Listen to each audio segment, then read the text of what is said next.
At our design company, we're always masking and silhouetting images and photographs. In this lesson, we'll take a look at a very fast way to remove a solid color from any image.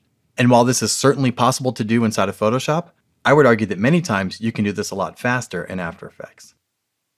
So if you're following along, we're going to go inside of folder 5 in the Chapter 1 folder and import the Coffee Beans JPEG file into After Effects. And so you can use File Import, or you can simply drag the JPEG file from your operating system right into After Effects. And a shortcut for creating a composition based on the size of this JPEG file that we talked about in the introduction video is to take the JPEG file from the project panel and just drop it right into the composition panel. That will give us a brand new composition with the exact size of the JPEG, which in this case is 3939 by 2185. So with our coffee beans imported, what we're going to do is come over to the Effect and Presets. Then let's come down to the search field and let's start typing in the word key. What we're looking for under the keying group here is Keylight 1.2. So I'm going to select this and drag and drop it on top of the JPEG file. Now I'll just come over here and decrease the project panel and the timeline panel so I can see a little bit more of the composition. And then over in the effect controls, we can see all of the default settings for the Keylight plugin. So the first thing we need to do is choose the screen color we want to key out. So over here next to the swatch, there's an eyedropper tool. Let's click on the eyedropper. And with this activated, let's come over here and let's pick a green color that seems to be the most used throughout this background image. Now it appears to be an even solid green color, but once we apply the key, we'll see that there are some variations in that green. So I'm going to select an area right about here. I'm going to simply click one time, and what that's going to do is pull all of that green out of the image. So now we're seeing the background of the composition. So my composition background color is gray. And so to more easily see what the keying is doing, let's come up to the composition menu. Let's come down to composition settings, and let's come down here and first set this to black. We're going to change this one more time when we take a look at some of the haloing effect. So for now, we'll choose black, click OK again. And now we can see in the lower left-hand corner, we can see some of the white areas here. So there are some hot spots on the green background when we shot this photo. Hold the spacebar, click and drag. We can see a little bit more on the right-hand side as well. Now for the final project, we're really only concerned about some of the coffee beans in this area here. We're going to be putting this into a website design, but I do want to get the best keying that I can get. Next, I'll come down here to the magnification. Let's come in here and change this to 100%. The spacebar, I'll move this down so we can see some of the beans here. I'm also going to change my resolution from half up to full, so I can see the full resolution of the photograph with the keying effect. And so we can see some of the edges here are sort of blending together. So let's come over here and make some adjustments. So in the effect controls, for screen gain, the default here is 100%. If I drag this down, this actually decreases the amount of power that the keying has, so we can see a little bit more of the green.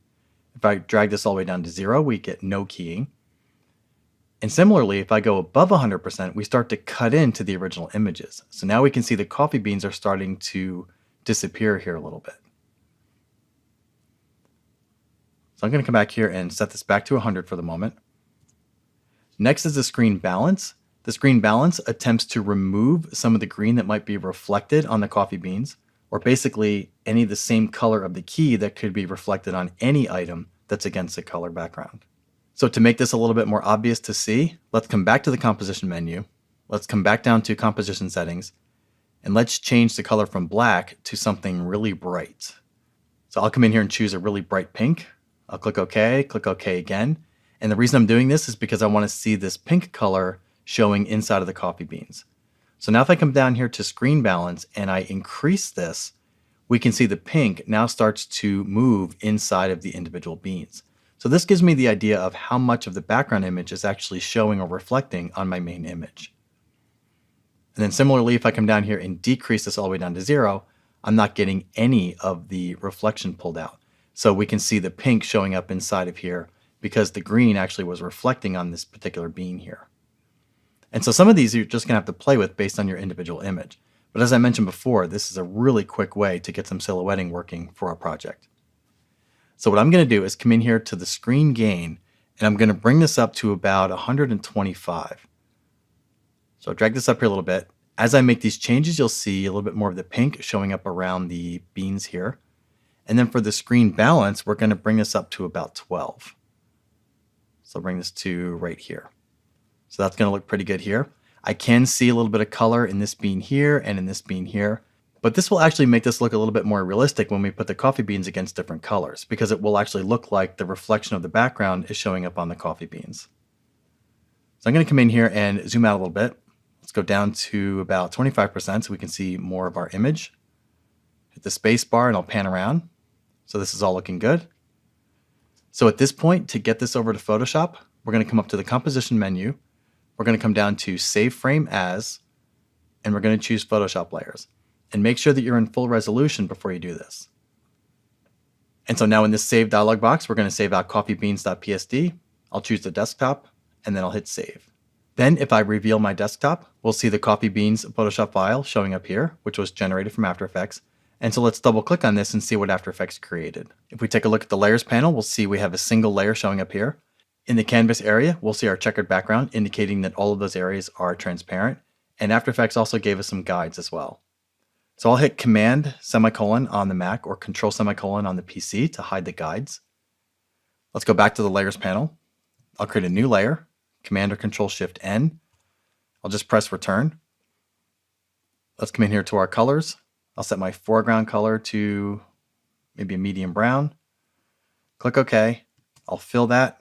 I'll move that layer behind the coffee beans layer. And then if I zoom up, we can see how beautifully transparent all of the coffee beans are from that keying effect. Now back in After Effects, you can use this technique on just a portion of an image as well. Then you can use some masking techniques inside of Photoshop to achieve your final composite. So experiment inside of After Effects with different photos using key light to get different transparency effects. Now for these coffee beans, I used this exact same technique. And then I took this resulting Photoshop file, I brought it into my web layout as a linked smart object, made some color adjustments, and then positioned them behind other elements within my design.